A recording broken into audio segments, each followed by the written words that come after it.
Olá, amigas e amigos do Nocaute.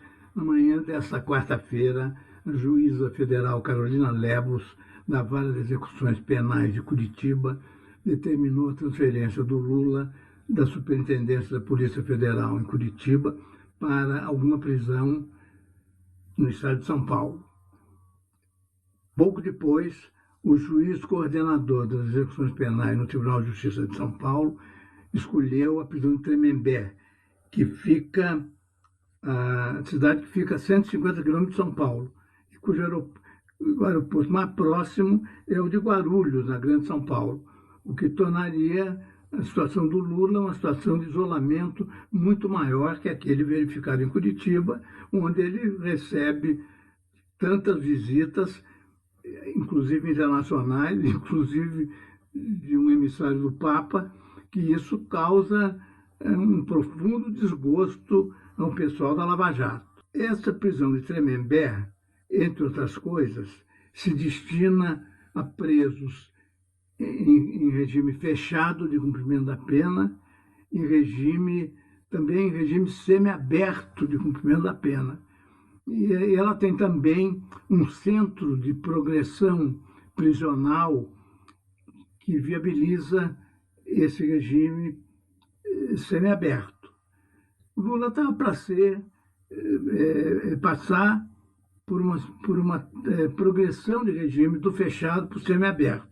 E como no Brasil inteiro há pouquíssimos presídios em que o semiaberto pode ser cumprido de acordo com a lei, ele com certeza seria mandado para a prisão domiciliar, o que está longe de resolver o problema da injustiça, da ilegalidade e até do caráter criminoso da prisão a que ele é submetido. Um verdadeiro sequestro político, né, que tem contado com a leniência do aparelho judiciário em escala nacional. Pois bem, essa transferência do Lula para Tremembé poderia servir também para, no caso de o Tribunal de Porto Alegre confirmar a sentença dele no caso de Atibaia, aquela sentença em que um delator foi transformado em dois, o Léo Pinheiro, conhecido civilmente como José Ademar Pinheiro, e que na sentença foi desdobrado em duas pessoas, duas delações diferentes, para complicar a vida do Lula.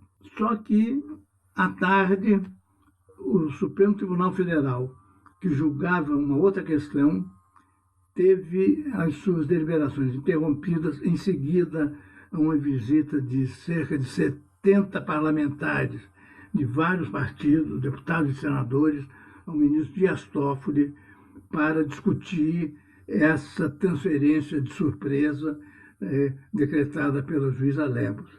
Decretada, note-se, na véspera de uma carta que o Lula receberia na prisão das mãos do Fernando Moraes, assinada por 30 juízes federais denunciando sua prisão como uma prisão política. E 6 dias antes de o Conselho Nacional do Ministério Público examinar as tropelias do Dallagnol e seus comparsas. A decisão do Conselho Nacional do Ministério Público já é admitida como desfavorável ao Dallagnol, até pelo site antagonista, que é o porta-voz oficial da tigrada da Lava Jato, né?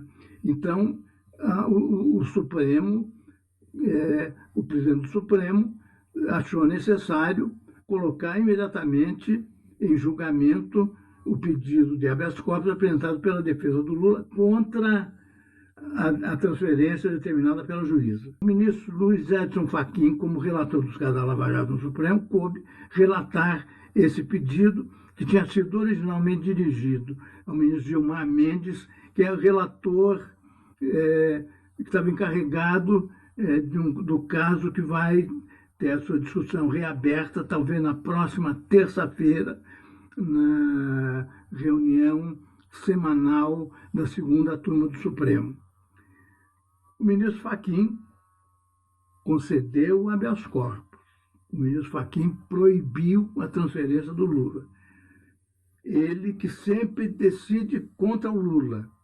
Mas era tão chocante, era tão escandalosa essa transferência que ele próprio mudou de posição e atendeu ao pedido e proibiu a transferência do Lula, até que seja julgado o processo que está na segunda turma do Supremo, e que é o processo da suspeição do Sérgio Moro. O ministro Fachin foi acompanhado por todos os outros ministros do Supremo, menos pelo Marco Aurélio, e aí é preciso a gente tomar cuidado e não cair em cima do Marco Aurélio por causa disso. A questão já estava decidida, ele foi o antepenúltimo a votar, a questão já estava praticamente decidida, ele então tinha um motivo técnico que não deixa de ser relevante e afirmou que o caso deveria ser apreciado pelo Tribunal de Porto Alegre antes de poder chegar ao Supremo.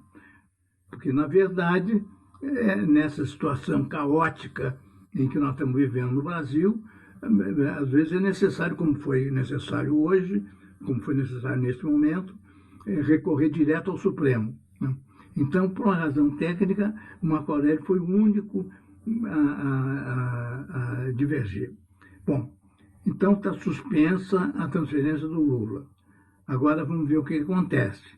Porque nos últimos meses, desde a nomeação do Sérgio Moro para ministro da Justiça e responsável pela supervisão da Polícia Federal, o regime prisional do Lula em Curitiba tem sofrido vários embaraços.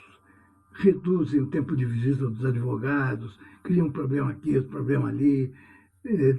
Agora já não estão conseguindo impedir as entrevistas, porque foi uma decisão do Supremo, do ministro Lewandowski, e os procedimentos burocráticos são complicados, mas não tem como impedir essas entrevistas. Quer dizer, nós vivemos nesta quarta-feira um dia decisivo para o futuro da Lava Jato, que está profundamente atingida pelas revelações do Intercept, que já mostraram que os maiores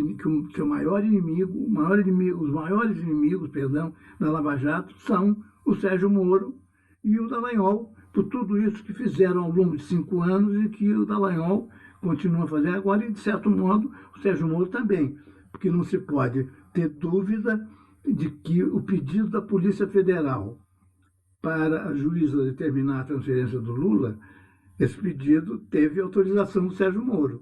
Foi uma espécie de revide, uma espécie de vingança, muito perversa, muito cruel, muito mesquinha, né?